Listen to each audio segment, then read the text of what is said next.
The 312th Omega had just curtsied and stepped back from the dais when King Soren Valdane lifted one hand from the armrest of his throne and said, in a voice emptied of all patience, "No." A murmur rippled through the great hall.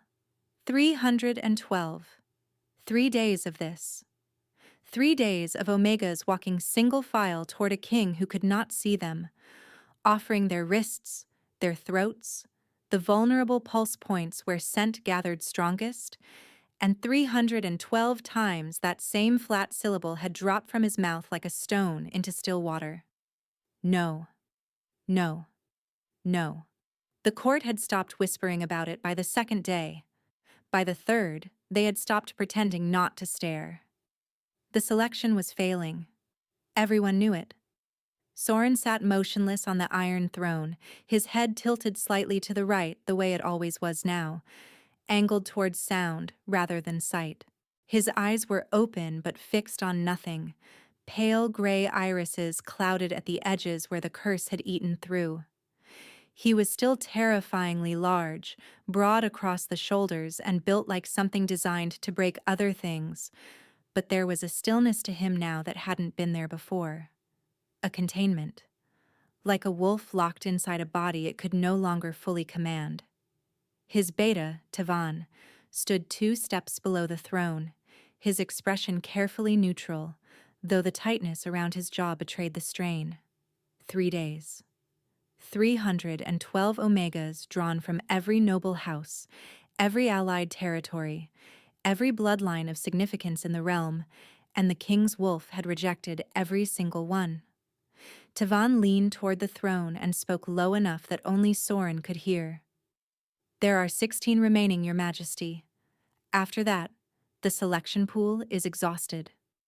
Soren said nothing. His fingers curled around the armrest, knuckles whitening briefly, then releasing. He didn't nod. He didn't acknowledge the words at all. The next Omega approached. A tall, auburn-haired woman from the Eastern Territories. She walked with practiced grace, chin high, and extended her wrist with the confidence of someone who had been told her entire life she was exceptional. Soren inhaled once. No. The woman's composure cracked. Just barely. A flicker of shock. Then fury. Then nothing. She turned and walked away. The court watched her go. And that was when Elowen passed through the hall. She wasn't supposed to be there. She had no business anywhere near the selection ceremony, and she knew it. But the head gardener had sent her with fresh moonflower cuttings for the evening banquet arrangements, and the service corridor that ran behind the great hall was flooded from a burst pipe, and the only other route meant crossing through the back of the room during a gap between candidates. She moved quickly, her head down, a wooden tray of pale white blooms balanced against her hip. The moonflowers were at peak fragrance, their petals still damp from the night's dew, releasing that distinct sweetness into the air around her. She'd worked with them so long she couldn't smell it on herself anymore, but others could. Others always could. She was halfway across the back of the hall, hidden behind the standing rows of courtiers, when the king went rigid. It was sudden. Violent, almost. His entire body locked, his spine straightening, his head snapping to the left with an alertness that hadn't been there for any of the 312 Omegas who had stood directly in front of him. His nostrils flared, his lips parted. The hall noticed. Conversations died mid-word. Heads turned, first toward the king, then following the direction of his attention toward the back of the room. Toward the narrow gap between the last row of courtiers where a young woman in a dirt-stained apron was trying very hard to become invisible. "Stop," Soren said. The word cut through the silence like a blade. Elowen froze, the tray trembling in her hands, moonflower petals scattering across the stone floor. That scent. His voice had changed. Something raw had cracked through the surface, something almost desperate. He was gripping both armrests now, leaning forward on the throne. "Bring her to me." 2 guards moved instantly. Before Elowen could process what was happening, hands closed around her arms and she was being guided forward, through the crowd, past hundreds of faces turning to stare, past Omegas in silk gowns watching a girl in gardening clothes being marched toward their king. She was brought to the base of the dais. The tray was taken from her shaking hands. Someone brushed the fallen petals from her sleeve. And then there was silence. Absolute silence, as 300 courtiers watched the blind Alpha King rise from his throne and descend the steps toward her. He moved with frightening precision for a man who couldn't see, each step deliberate, guided by sound, by spatial memory, by the sheer gravitational pull of whatever had seized his wolf. He stopped a foot away from her, close enough that she could see the damage the curse had done to his eyes, the way the gray had gone milky and pale, beautiful and ruined at the same time. He reached for her. His hand found the side of her neck first, fingertips grazing her pulse point, then sliding upward to her jaw. His palm settled against her cheek, and he inhaled so deeply his chest expanded with it, his entire body leaning into the breath like a drowning man breaking the surface. A sound escaped him. Low, involuntary, wrecked. "Where have you been?" he whispered.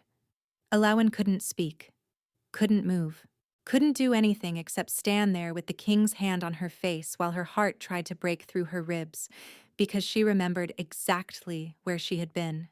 She remembered the last time she'd stood before this man, 6 months ago, when his eyes still worked, and he had looked at her for less than 3 seconds before that single, devastating word. Next. She remembered the walk back through the hall afterward, the longest walk of her life, past the pitying glances and the whispered confirmation of what everyone already knew, that a nameless gardener with dirt under her fingernails was never going to be chosen by a king. She had not cried. She had waited until she reached the moonflower gardens, until she was alone among the blossoms that only opened in the dark. And then she had let herself break. And now he was touching her like she was sacred, like she was the answer to something. And she wanted to scream. "Your Majesty," Tavan said carefully from somewhere behind them. "That is Elowen Ashwick, the moonflower tender. You dismissed her in the first selection." Soren's hand did not move from her face. His jaw tightened. The muscle beneath the skin jumped once, twice. "I know who she is," he said, and something in his voice made the entire room go cold. 6 months earlier, Elowen had stood in this same hall wearing a borrowed dress that didn't quite fit. It had belonged to one of the laundry maids, a woman 2 inches taller and considerably wider through the hips. Elowen had pinned the waist and hemmed the skirt by candlelight the night before, her stitches uneven in her haste, and still the fabric hung wrong. She'd known it the moment she stepped into line. Every other Omega in the selection wore silk, satin, something that caught the light. Elowen wore a dead woman's dress held together with crooked seams and quiet desperation. She was only there because the law required it.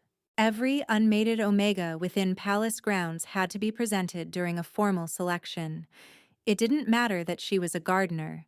It didn't matter that her bloodline was unknown, that she'd been raised by Marath, the head healer, after being found on the temple steps as an infant wrapped in moonflower vines. The law was the law. There were 40 Omegas that day, the first round. Daughters of lords, sisters of generals, women who had been groomed for this moment since birth. Elowen was number 37. By the time her turn came, King Soren had already chosen 4 for the second round, and the court was buzzing with speculation about which one he would select as his mate. Elowen stepped forward. Her palms were damp. The borrowed dress pulled at the pins.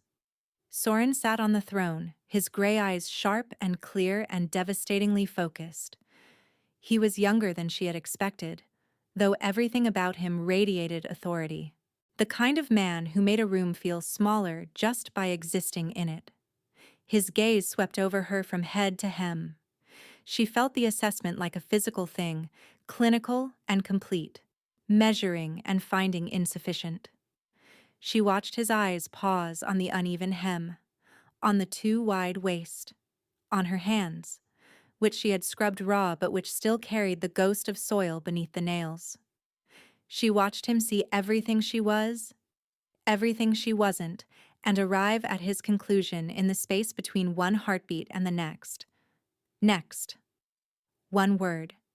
He was already looking past her, his attention shifting to the Omega behind her, before Eloan had fully registered the dismissal.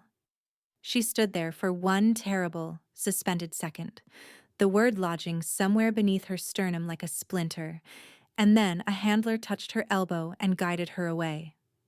She passed the remaining Omegas on her walk back, past the courtiers who had already forgotten her, past Tavan, who didn't even glance in her direction. She made it through the great hall, down the corridor, through the servants' passage, across the courtyard, and into the moonflower gardens before her legs gave out. She sat among the closed blossoms, their petals furled tight against the afternoon sun, and pressed her forehead to her knees. She didn't cry immediately.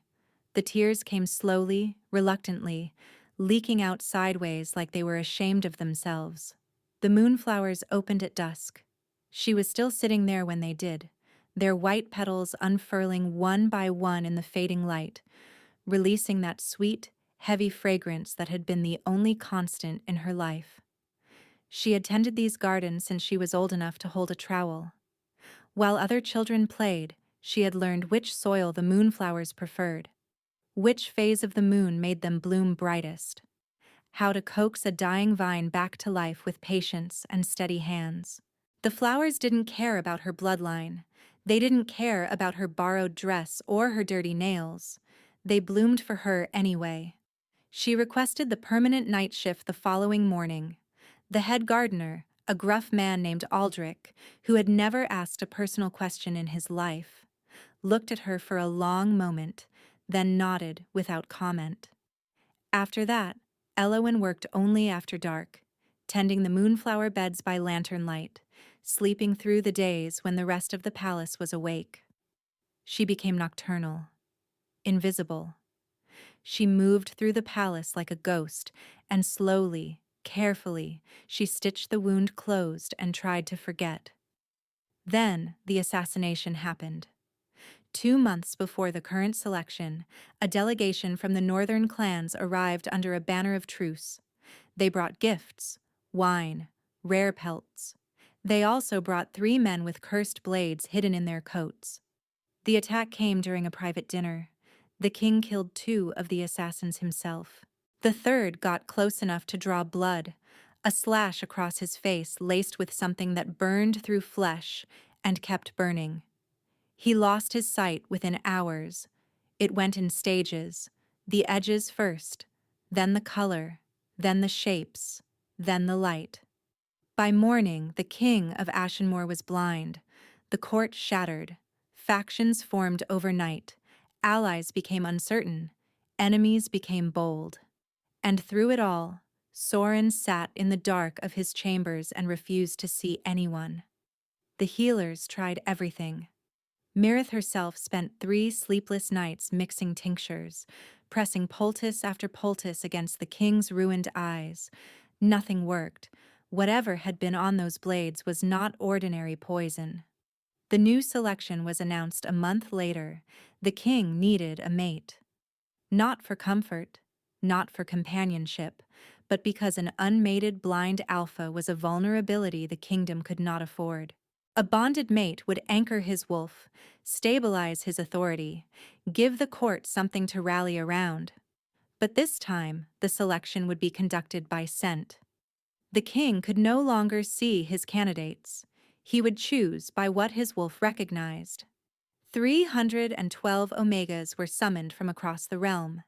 Their names were entered into the registry. Beside Eloan's name, someone had written in small, efficient script, previously dismissed, excluded from current selection by order of the Master of Ceremonies. She hadn't argued, hadn't even considered it. Why would she? He'd already looked at her and found nothing worth keeping. What difference would it make if he couldn't see her at all? Except now she was standing at the base of his throne with his hand on her face and his wolf keening behind his ribs. And the difference, it turned out, was everything. "Take her to the East Wing," Soren said, his voice rough, his hand still cupping her jaw like he was afraid she would dissolve if he let go. "My private quarters. She stays within the King's Wing until further notice." Elowin's mouth opened. Nothing came out. A guard stepped forward. Tavin was watching her with an expression she couldn't read, something between calculation and wonder. "Your Majesty," she managed, and her voice sounded very far away. "I'm a gardener." "You were," Soren said. His hand finally dropped from her face, and the absence of his touch hit her like a physical blow. She felt it in her chest, a hollow ache, sudden and sharp, that made no sense at all. The guard took her arm. The crowd parted. And as Elowin was led from the great hall, she caught a glimpse of the 312 Omegas watching her go, their faces a mosaic of disbelief. She was nobody. She had always been nobody. And the most powerful man in the kingdom had just claimed her in front of everyone. She had absolutely no idea why. The East Wing smelled like cedar and cold stone.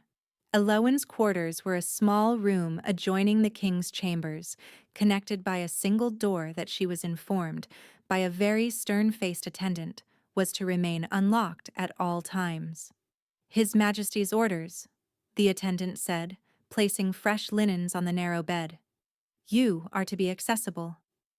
"Accessible," Elowin repeated flatly, "like a supply closet." The attendant gave her a look that suggested supply closets did not typically argue with the king's household arrangements, and left. Elowin sat on the edge of the bed and stared at the unlocked door. She pressed her hands between her knees to stop them shaking. 6 hours ago, she'd been elbow-deep in compost. Now she was sitting in the king's private wing, still wearing the same dirt-stained apron. The summons came an hour later. Tavan appeared in her doorway, his posture as composed as ever. "The king requests your presence," he said. "Requests or commands?" Elowin asked. Something flickered in Tavan's expression. The distinction, in this case, is academic. The king's chambers were enormous. Tall windows lined one wall, bookshelves climbed to the ceiling, and a fire burned low in a stone hearth wide enough to stand in. Soren was standing by the window, his back to the room, his face turned toward the glass like he could still see what lay beyond it. He didn't turn when she entered. His hands were clasped behind his back, his shoulders rigid beneath the dark fabric of his shirt. "You tend the moonflower gardens," he said. Not a question. "Yes, Your Majesty." "For how long?" "Since I was 7. Elowin stayed near the door, her fingers twisted in the hem of her apron. "Mirath, the head healer. She raised me. The gardens were adjacent to the infirmary. I started helping and never stopped." He was quiet for a moment. When he spoke again, his voice was lower. "Your scent. It carries the moonflower. Deeply. Not on the surface like perfume. Deeper than that. It's in your skin." Elowin swallowed. 17 years of handling them every night. Mirath says the oils absorb over time, embed themselves. He turned then, and even though she knew he couldn't see her, the directness of his gaze was unnerving. His clouded eyes found her location with uncanny accuracy, tracking by sound, by the displacement of air, by some instinct that didn't require sight. "The selection will conclude," he said. "You'll remain here during the transition. My wolf has been—" He stopped. His jaw worked like the next word was something he had to force past his teeth. "Unsettled. Since the attack. Your presence settles it." "So, I'm a sedative," Elowin said. "You're a necessity," he corrected, and there was an edge to it, a rawness that startled her. "My wolf hasn't been calm in 2 months. Not once. Not for a single moment." And then you walked through that hall and everything went quiet. The words hung between them. Elowen didn't know what to do with them. I didn't walk through that hall for you, she said, more sharply than she intended. I was delivering flowers. I wasn't a candidate. I was explicitly removed from the selection because you already rejected me. The silence that followed was brutal. Soren's expression didn't change, but something behind it shifted. A fracture, hairline thin, running through the controlled surface. I know, he said quietly. Elowen waited for more. An apology, an explanation, something. None came. The fire crackled. Somewhere in the corridor, a clock chimed the hour. Your Majesty, I don't understand what you want from me, she said. I want you to stay, he replied simply. That's all. She stayed. Not because she wanted to, she told herself, but because refusing a king's direct request, even one delivered softly, was not a luxury available to a gardener with no family and no name. The first days were strained and strange. She saw Soren mostly in passing. He kept to a rigid schedule, meetings and reports that stretched from dawn to well past dark, and she heard the strain of it through the walls. His voice, always controlled in public, growing rougher by evening. But she noticed things. He never ate a full meal. His hands trembled when he thought no one was watching. The attendants changed his bandages every morning, and each time they did, his breathing went shallow and controlled, in a way that spoke of pain he refused to name. And he didn't sleep. She knew this because she didn't sleep either, because the moonflower hours were her hours, and the walls between their rooms were not thick enough. She heard him at 2 in the morning, pacing. At 3, the scratch of a pen he could no longer see to guide. At 4, the creak of his chair as he sat by the dead fire and waited for a dawn he would never watch arrive. One night she heard a low, agonized groan from his room, bitten off quickly, followed by the thud of something hitting the floor. Then ragged breathing, the sound of a man trying very hard not to make any more noise. She knocked on the connecting door. Your Majesty? The sound stopped. I'm fine. You don't sound fine. Then perhaps you should stop listening. She pressed her forehead against the door. Your hands were shaking at dinner. You haven't slept in days. And just now, something knocked you off your feet. Silence. Then, so quietly she almost missed it. Go to bed, Elowen. She went, but sleep didn't come. The next morning she found Mirath. The old healer was in the infirmary, grinding dried valerian with practiced efficiency. Elowen closed the door behind her. The king's blindness, she said without preamble. It's not stable, is it? His tremors are getting worse. He's losing his balance. Last night he collapsed. I heard it. Mirath set down the pestle and wiped her hands on her apron. It's not poison, child, she said finally. I've tested his blood 6 times. What's in him doesn't behave like any toxin in my records. Then what is it? A curse, Mirath said. Old magic, the kind that doesn't just wound, it feeds. It took his sight first because that was the easiest thing to take. But it's still moving. His hearing has diminished by nearly 1/3. His sense of smell is weakening. And his wolf. She stopped. Her expression tightened into something Elowen had never seen on the old healer's face before. Fear. His wolf is dying, Elowen. The curse is severing the bond between man and beast, one thread at a time. And when the last thread breaks, when the wolf dies inside him, she didn't finish. She didn't need to. Every shifter knew what happened when the wolf died. The man followed. Always. Without exception. Elowen felt the room tilt beneath her. How long? She whispered. Months, Mirath said. Maybe less. The word landed like a fist. Elowen gripped the edge of the table and tried to breathe through the sudden, irrational surge of panic that flooded her chest. This shouldn't matter this much. He was the king who had dismissed her with a glance.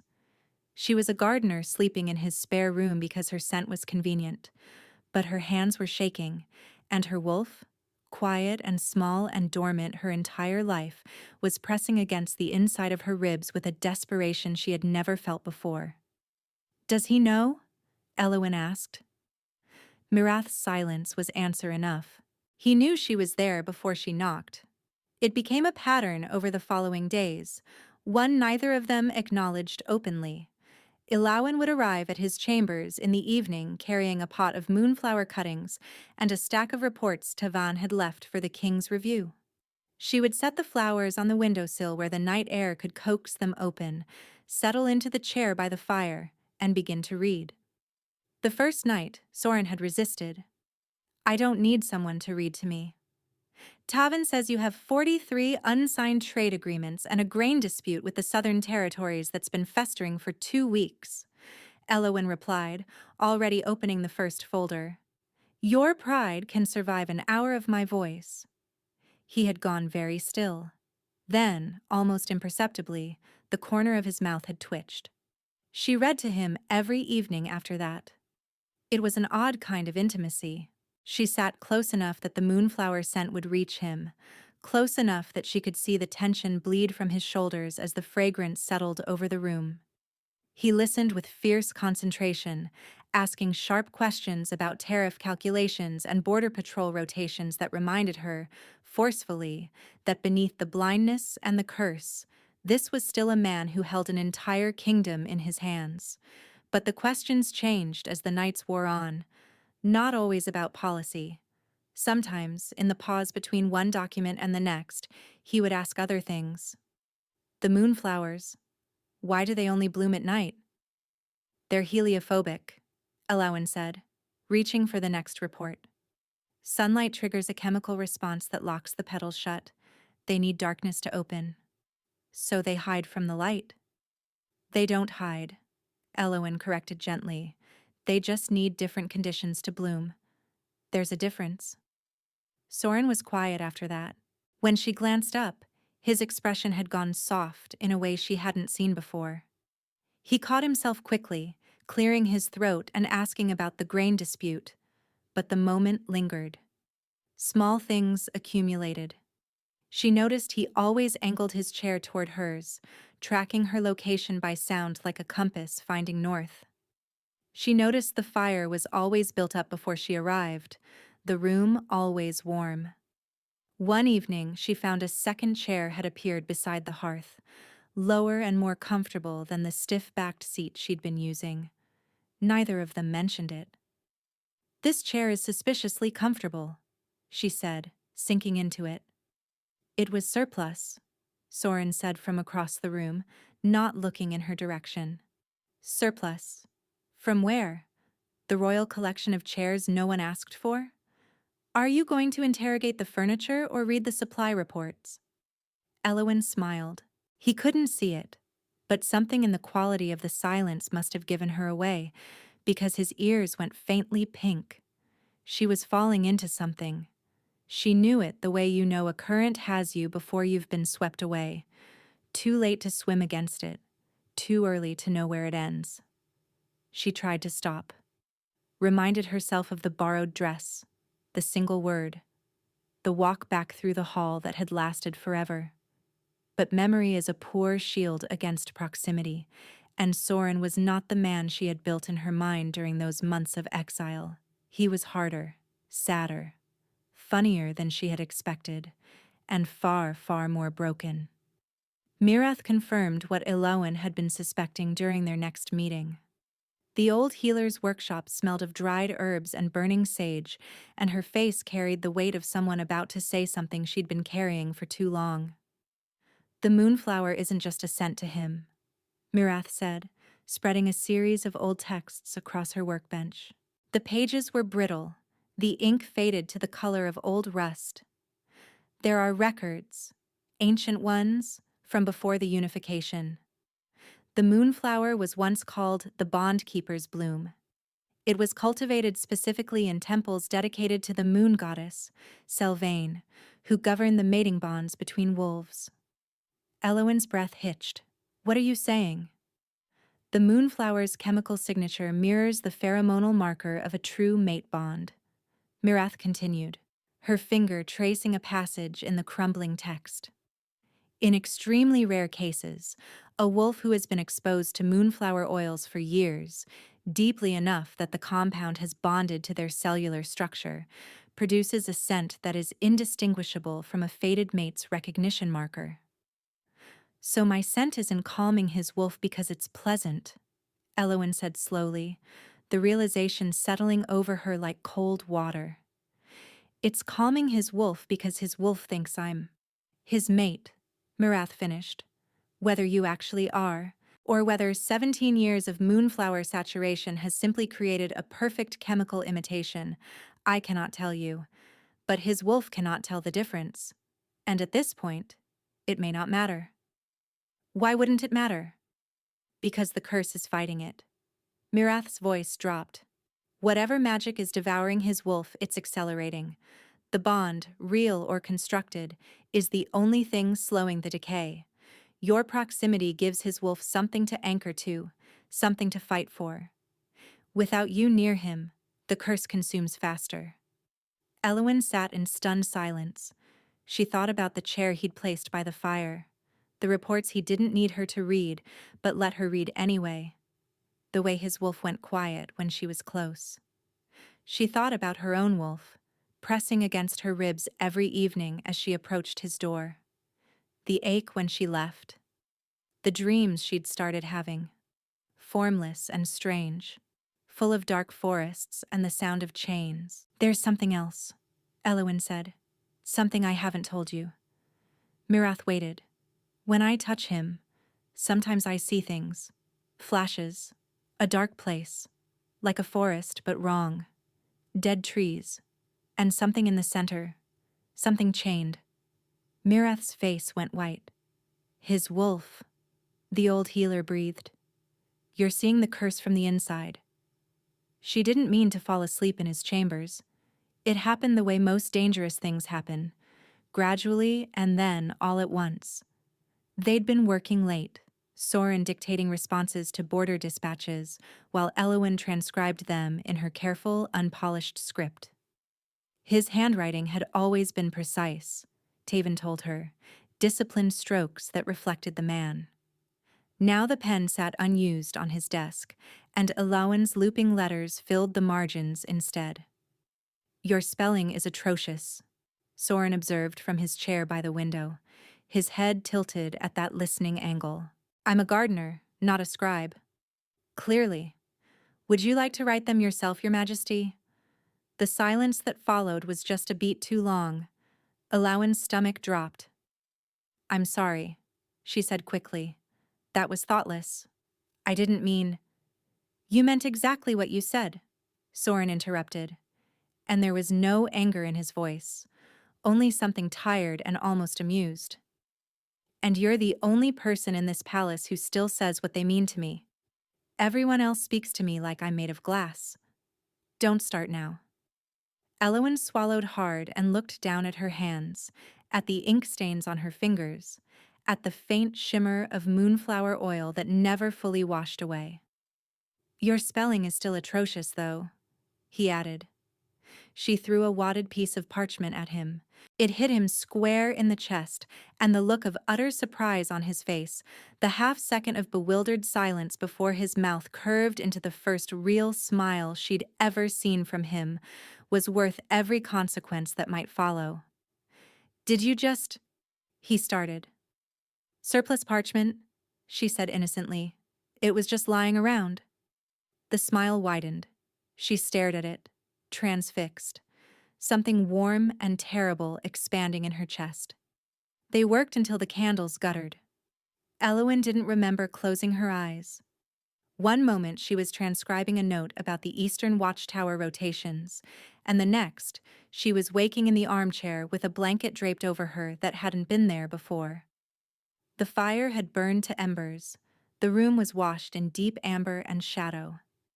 And from beyond the half-open door to Soren's bedchamber, she heard a sound that made her blood freeze. Not a groan. Not a shout. something worse. A low, sustained sound of agony that came from somewhere deeper than the throat, somewhere beneath the human register, like the cry of an animal being slowly torn apart. Elowen was on her feet before the thought fully formed. She crossed the room, pushed the door open, and found the king tangled in his sheets, his body rigid, his face contorted into an expression of such raw suffering that she felt it in her own chest like a physical blow. His hands were clawing at the mattress. His breathing came in ragged, wet gasps, and beneath his skin she could see something moving, a dark discoloration that pulsed along his veins like ink spreading through water. Soren. She said his name without thinking, without title, without formality. She grabbed his shoulder. The moment her skin made contact with his, the world split open. She wasn't in his chambers anymore. She was standing in a forest of black trees. The trunks were smooth as bone, their branches tangled overhead into a canopy that blocked whatever passed for sky. The ground was soft and yielding, like moss decaying for centuries. The air tasted of iron and rot, and the silence. It pressed against her ears, her skin, a presence rather than an absence, something actively consuming sound. Alawen walked forward because standing still felt like surrender. The forest stretched in every direction, identical, disorienting, designed to make her lose her way. But she followed the pull in her chest, the thread of something warm beneath the cold, and it led her to a clearing. The wolf was enormous. It lay on its side in the center of the clearing, its silver-white fur matted and dull, its ribs visible through the thinning coat. Chains of black iron wrapped around its body, each link pulsing with a sickly light that drained the creature with every heartbeat. This was Soren's wolf, the beast that had once commanded armies, that had made grown alphas lower their eyes. Now it lay dying in chains in a prison built from its master's stolen senses. "Oh," Elowen whispered, tears blurring her vision. "Oh no." She moved toward the wolf, her hand outstretched. The chains hummed when she got close, a warning vibration that resonated in her teeth. One of the links flared with dark light, and a wave of cold hit her so hard she staggered backward. The wolf's eye opened. Just one. A pale gray iris, so like Soren's that her breath caught. It focused on her with an intelligence that was unmistakably aware, unmistakably desperate. It knew her. She could feel it. Through the cold and the rot and the suffocating silence, the wolf recognized her. Its tail moved, just once, a weak thump against the dead ground. The chains tightened in response, the dark light flaring brighter, and the wolf's eyes squeezed shut in pain. "I'll come back," Elowen said fiercely, even as the forest began to dissolve around her. "Do you hear me? I'll come back for you." She was ripped out of the vision like a page torn from a book. She gasped, lurching backward, and found herself on the floor of Soren's bedchamber, her hand still on his shoulder. He was sitting upright now, breathing hard, his clouded eyes wide and unfocused. "What did you see?" he demanded, his voice raw, his hand closing around her wrist with bruising force. "You were there. I felt you. What did you see?" Elowen stared at him, shaking, tears still wet on her face. "Your wolf," she whispered. "Soren, your wolf is in chains." His grip on her wrist went slack. The color drained from his face, and for the first time since she'd known him, he looked afraid. "You can't go back there," he said, his voice barely above a whisper. "Promise me. That place will eat you alive." Elowen opened her mouth to answer, but the words died on her tongue, because she could still feel the wolf's gaze on her, still feel that single desperate thump of its tail, and she knew, with a certainty that settled into her bones like iron, that she was going back. That night, alone in her quarters, she dreamed of the black forest. The bone-white trees pressed close, the silence screamed, and deep in the darkness, Something whispered her name. She woke with her heart pounding and looked down at her wrist. 4 black marks, like fingerprints burned into the skin, traced a path from her pulse point to the base of her palm. By morning they had faded, but the place where they'd been still burned. Alawan told him everything. The black forest, the chains, the dark energy pulsing through each iron link, the marks on her wrist, the whisper. She did not tell him about the wolf's eye opening, about the recognition in its gaze. Some things were too fragile to say out loud. When she finished, the silence stretched so long she thought he might not respond at all. "How long have you been able to enter the curse space?" His voice was flat, controlled, but she could see his hands shaking. "Twice. The first time was a flash. The second was last night." "And the marks on your wrist?" "Gone by morning." "Gone by morning this time." He stood abruptly and moved to the window. "You think they'll fade next time?" "I don't know. But your wolf is dying in that place, Soren. Whatever the curse built, it's a cage, and your wolf is chained inside it, and it's getting weaker every— I know what's happening to my wolf." The words came out sharp. He pressed his palms against the window frame, head bowed. "I can feel it. Every day, a little less. Like parts of myself going dark, one room at a time." His voice cracked. Alawan rose from her chair. "Then let me help. If I can get back in, if I can break those chains." "No." He turned from the window and the expression on his face stopped her. Not anger, terror. "The curse recognized you. Something whispered your name, and you think it's going to let you walk in and dismantle it? I think it's better than watching you die." Soren flinched. "You have already lost too much because of me. I looked at you 6 months ago and threw you away like you were nothing. 3 seconds." His jaw clenched. "I don't get to ask you to save me. This isn't about what you deserve. Go back to the gardens, Elowen." The words hit her like a closed door. She stared at him. "What?" "Go back to the gardens. Back to your moonflowers. Back to the night shifts where no one sees you." His throat worked, and she watched him swallow something that looked like it had edges. "The selection will resume. Tavan will arrange it. There are other omegas, other scents. We'll find another way." "There is no other way. You rejected 312. Then I'll reject 300 more." His voice rose, filling the room, bouncing off the stone walls. "I will not feed you to this curse. I have taken your dignity, your time, your peace. I will not take your life. You're not taking anything. I'm offering. And I'm refusing." He turned away from her. She could see the tremor running through his shoulders, the way his hands had curled into fists so tight the knuckles had gone white. "Tavan will escort you back to your quarters in the lower palace. Your belongings will be sent down by evening." "Soren?" "That is an order, Miss Ashwick." Miss Ashwick, not Elowen. The formality was deliberate. A wall thrown up between them in 3 syllables. She felt it like a blade between her ribs. She stood there watching his back, watching the rigid shoulders, the white-knuckled fists.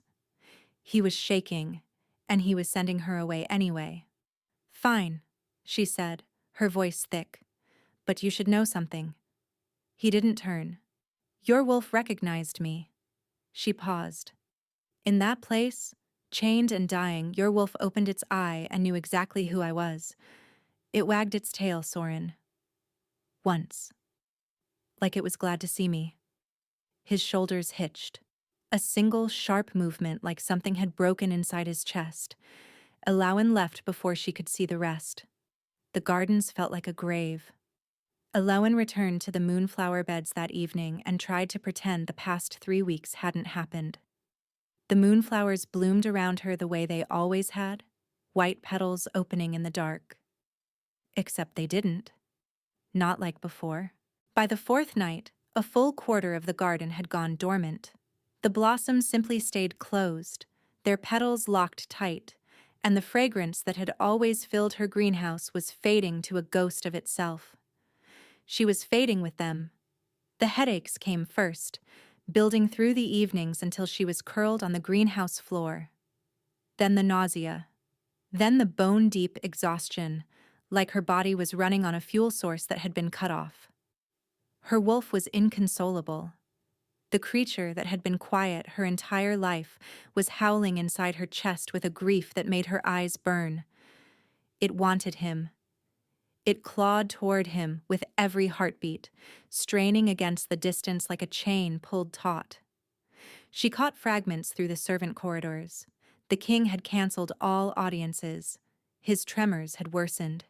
He could no longer hear speech below a certain pitch, and the threshold was rising daily. On the 5th day, she saw him. She was crossing the upper courtyard at dusk when movement caught her eye. A figure emerged from the east wing, flanked by 2 guards. Soren. He was thinner, his clothes hanging differently. One hand on a guard's forearm for guidance, the other trembling at his side. His head was canted toward sound the way it always was now, but there was something desperate about it now, like he was straining to hear through a fog that grew thicker by the hour.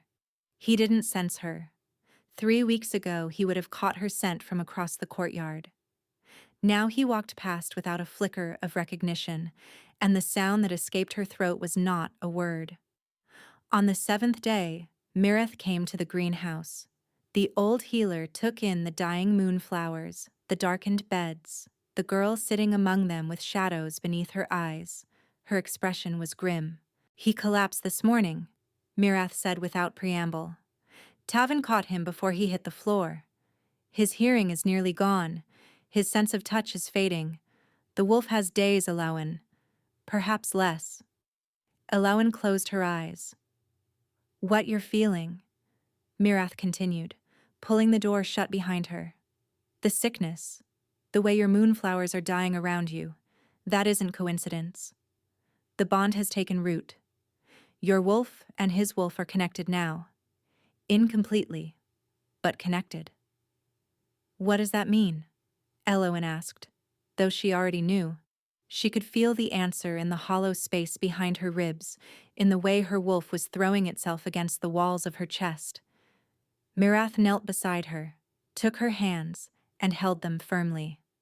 "It means if you go back to him now, the curse may recognize the bond and follow it to you.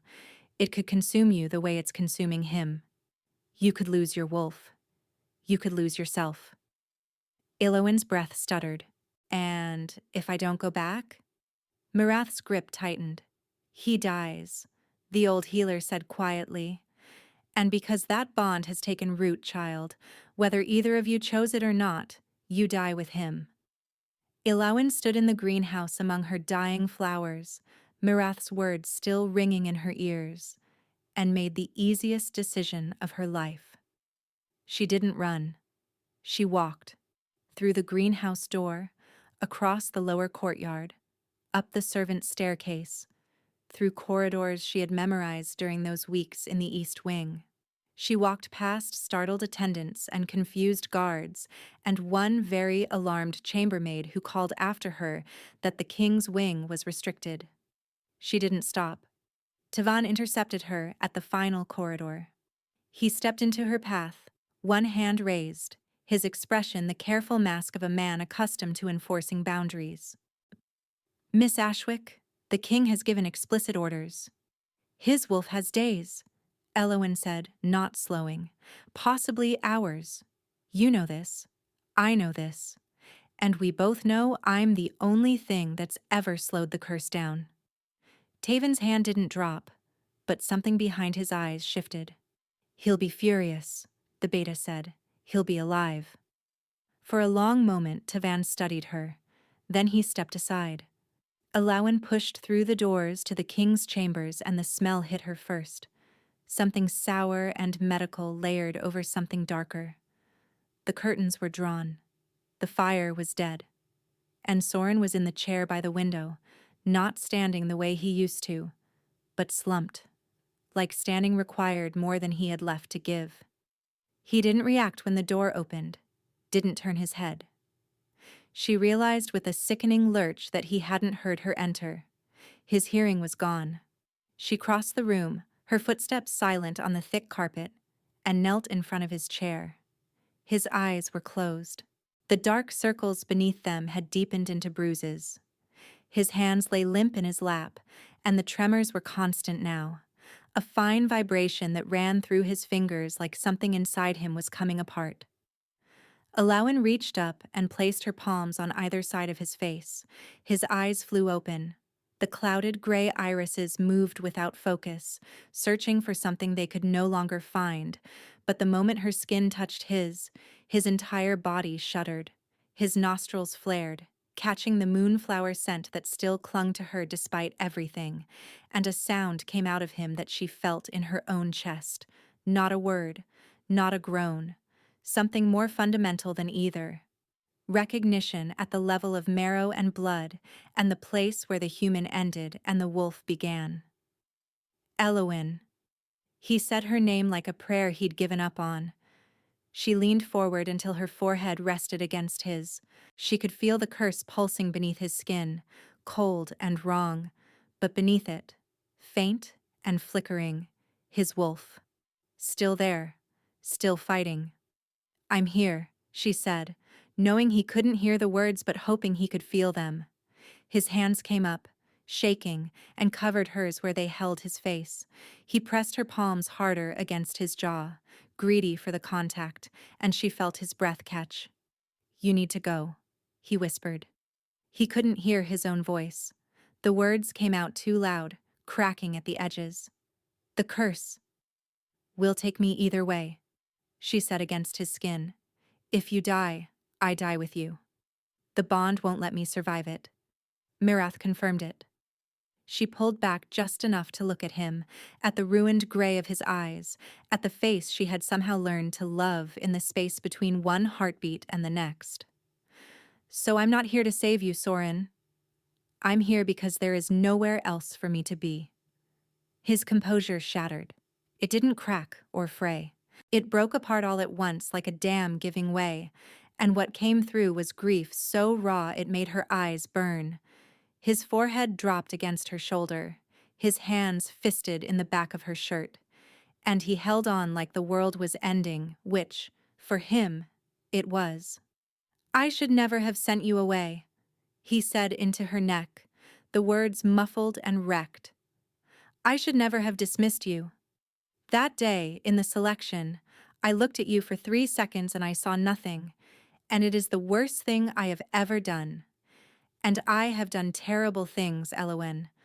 I have led armies and made decisions that cost lives, but sending you away, both times, that is what I cannot forgive." "Then stop trying to forgive it," Elowyn said, threading her fingers through his hair. "And stop sending me away. Both would be helpful." He choked on something that might have been a laugh if it weren't drowning in grief. She kissed him. She pressed her mouth to his, and he responded immediately, his hands cradling her face, tilting her head the way he needed it. The kiss deepened into something that felt less like a choice and more like gravity, inevitable, inescapable. She wrapped her arms around him, needing to be closer. His arms folded around her in return, and she could feel his heartbeat hammering against hers, could feel his wolf surging forward with desperate, clawing hope. "If we do this," he said against her mouth, his voice ragged, "the bond will seal, fully. Whatever happens in the curse space, you'll be tied to it. To me. There's no coming back from that." Elowyn pulled back and took his face in her hands. He couldn't see her expression. He couldn't hear the steadiness in her voice. So she pressed her answer into his skin instead, guiding his fingers to her lips so he could feel the shape of the words. "I choose you." He made a sound like something inside him had finally been allowed to breathe. The mating bite came like instinct and intention colliding at once. His mark found the curve of her neck, and the bond exploded through her like light through a prism, golden and searing and absolute. She marked him back, claiming him the way the moonflowers claimed the dark, completely and without apology, and felt the bond lock into place with a resonance that hummed through every fiber of her being. For a few minutes, there was only warmth, only his arms around her, his heartbeat steady beneath her ear, the bond glowing between them like an ember that would never go cold. His wolf surged with renewed strength, and she felt it through the connection, felt the creature lift its head for the first time in months. Then the curse struck back. It hit like a fist of black ice through the center of the bond, exploiting the very connection that had given his wolf hope. Elowen gasped, her vision going dark at the edges, and felt the pull, violent and irresistible, dragging her consciousness down through layers of warmth and light and into the cold. The last thing she felt before the darkness swallowed her was Soren's arms tightening around her body. The last thing she heard was his voice, raw with terror, calling her name. Then the black forest closed over her like water. She was not alone. Soren stood beside her in the clearing of bone-white trees, and he was staring at her. Not past her, not through her, at her. His eyes were clear. The clouded gray was gone, replaced by something sharp and silver and luminous, like moonlight trapped in glass. In this place, inside the curse, his wolf's sight remained. The curse had stolen his physical vision, but here, in the realm it had built, the rules were different. He was seeing her for the first time. His gaze moved over her face with a slowness that made her chest ache, taking in every detail his hands had only hinted at, the color of her eyes, which he'd never known, the moonflower pollen that dusted her skin in faint, silvery patterns she'd never been able to fully wash away. "You're beautiful," he said, and the wonder in his voice nearly broke her. "We don't have time for that," Elowen managed, though her eyes were stinging. "I know." He didn't look away. I needed to say it. The forest pressed in around them, darker and more hostile than her previous visits. The trees had multiplied, their branches knitting together overhead into a cage. And at the center of the clearing lay the wolf. It was worse than before. The chains had tightened, biting into flesh, and the wolf's breathing was shallow and labored, each exhale a small surrender. Soren dropped to his knees beside the creature. His hand hovered over its flank, trembling. "What did they do to you?" he whispered. The chains hummed in response, and as they brightened, Elowen saw what she hadn't seen before. Each link bore a face. Human faces, frozen in expressions of pain and accusation, pressed into the black iron like death masks. "Who are they?" she asked. Soren's hand closed into a fist above the wolf's body. "Before the assassination, there were border raids on northern settlements. I pulled the garrison south to reinforce the capital because intelligence suggested the assassins would strike from that direction." His jaw tightened. "I was right about the assassins. But the villages were left undefended. 47 people died." The faces writhed. A whisper rose from them, an accusation that didn't need language. The curse didn't create this guilt, Elowen realized. It found it. It found the wound you already carried and built a prison out of it. "I weighed 47 lives against the stability of the kingdom and chose the kingdom. And I would make the same decision again." His voice flattened. "That is the part I cannot live with." The chains pulsed brighter. The wolf whimpered, a broken animal sound. And the forest leaned closer, the bone trees bending inward, feeding on the guilt the way Mirath said the curse fed, growing stronger with every repetition of the wound. Elowen understood now. The curse wasn't powerful because the magic on those blades was powerful. It was powerful because Soren agreed with it. Somewhere beneath the king, beneath the alpha, beneath the tactical mind that had saved thousands by sacrificing dozens, there was a man who believed he deserved to lose everything: his sight, his wolf, his life. The curse was a lock. His guilt was the key that kept it shut. She knelt beside him. The chains hummed a warning, that same bone-deep vibration she'd felt before. But this time, she didn't step back.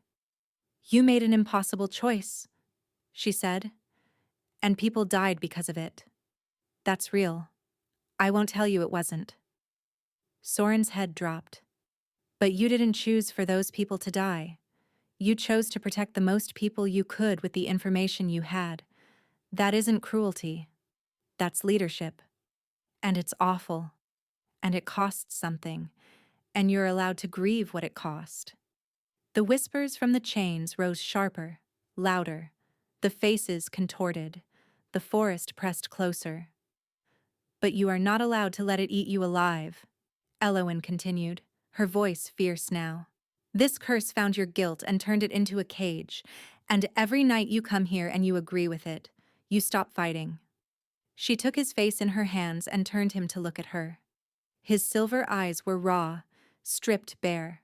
"I know what it feels like to believe you deserve the worst thing that happened to you," she said, and her voice cracked, but she kept going. "I was left on temple steps as an infant, no name, no family. And I spent my entire life believing it was because something was wrong with me. I hid in the dark, Soren. I chose the Moonflower Gardens because I thought I didn't deserve to take up space in the daylight." Tears ran down her face. She didn't wipe them. "But moonflowers don't hide from the light. They bloom in the dark because that's where they're meant to bloom. There's a difference. You told me that once." She paused. "I told you that, and I think we both need to start believing it." The forest shuddered. The whispers faltered. "You can grieve them," Elowen said softly, looking at the faces in the chains. "You should grieve them. But grief is not the same as punishment, and you have to let yourself put this down, because if you don't, this curse will kill you, and it will kill me, and your wolf will die in chains in a place you built for it out of your own guilt." Soren stared at her. The silver eyes glistened. "I don't know how to let it go," he said, and his voice was small in a way that had nothing to do with volume. "You don't let it go," Elowen said. "You let it change. From a cage into something you carry. Grief you carry is heavy, but it doesn't kill you. Grief that owns you does." For a long moment, nothing happened. The forest held its breath. The chains hummed. Then Soren reached down and placed his hand on the wolf's flank, directly over the chains. "I'm sorry," he said to the faces in the iron. "I'm sorry I couldn't save you. I will carry that for the rest of my life." His voice broke, rebuilt, continued. "But I won't die here. Not when there are people still alive who need me. Not when she needs me." The chains cracked.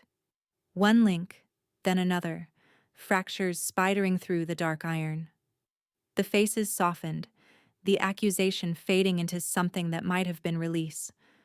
The wolf surged upward with a strength that shouldn't have been possible. The remaining chains shattered like glass, dissolving before they hit the ground. The wolf threw back its head and howled, and the sound tore through the forest, shredding the pale trees, flooding the clearing with light that was warm and golden and fierce. Elowen grabbed Soren's hand. He grabbed hers, and the light swallowed them whole. They woke tangled together in his bed, gasping, shaking, alive. The bond between them blazed so brightly Elowen could feel it in her teeth, in her fingertips, in the spaces between her heartbeats. Soren was crying, silent tears that tracked down his face and caught the firelight. But he was smiling, the way dawn smiles at the horizon, slowly and then all at once. She wiped his tears with her thumb. He caught her hand and pressed his lips to her palm. "I can feel him," he whispered. "My wolf. He's here. He's whole." Elowen smiled back, fresh tears spilling. "Welcome back." The curse didn't shatter cleanly. Soren's sight did not return. Some mornings he swore he could see light through the curtains, a brightness without shape. Other mornings, there was nothing. His hearing came back slowly, sounds filtering through like water seeping through cracked stone. By the second month, he could hear her voice again. By the third, He told her she talked too much. Elowen took that as a full recovery. His wolf, though, was strong. Stronger than before. The silver wolf that emerged during his first shift since the attack was enormous, vital, its fur gleaming. It had pressed its nose to Elowen's palm and exhaled a warm breath that smelled of pine and winter and something golden she couldn't name. Their mating was not without complications. A gardener as the alpha queen was not what the court had envisioned. The whispers followed her everywhere. She bore it the way she bore most things, quietly and with dirt under her fingernails. "They'll adjust," Soren told her one evening, his arm around her waist as they walked through the palace gardens. "And if they don't?" "Then they can take it up with their king," he said, pulling her closer, "who is unreasonably, embarrassingly, and quite publicly devoted to his mate." The moonflower gardens bloomed again. Not just recovered, but flourished, their fragrance carrying across the entire east wing on warm evenings. On the night of the autumn equinox, Elowen led Soren to the greenhouse and guided his hand to a vine where the largest moonflower she had ever cultivated was beginning to unfurl. "Describe it to me," he said. "It's white," she started. "But not plain white, silver at the edges. A faint blush of pale gold near the center, where the stamen—" "I can smell it," he interrupted softly, his nose brushing the petals. Then he turned toward her, and his ruined eyes found her face with that impossible accuracy that had nothing to do with sight. "I can smell it on you," he said. "I have always been able to smell it on you, even when I was too blind to know what it meant." Elowen smiled and leaned into him, and the moonflowers bloomed around them in the dark. And it was enough. It was everything.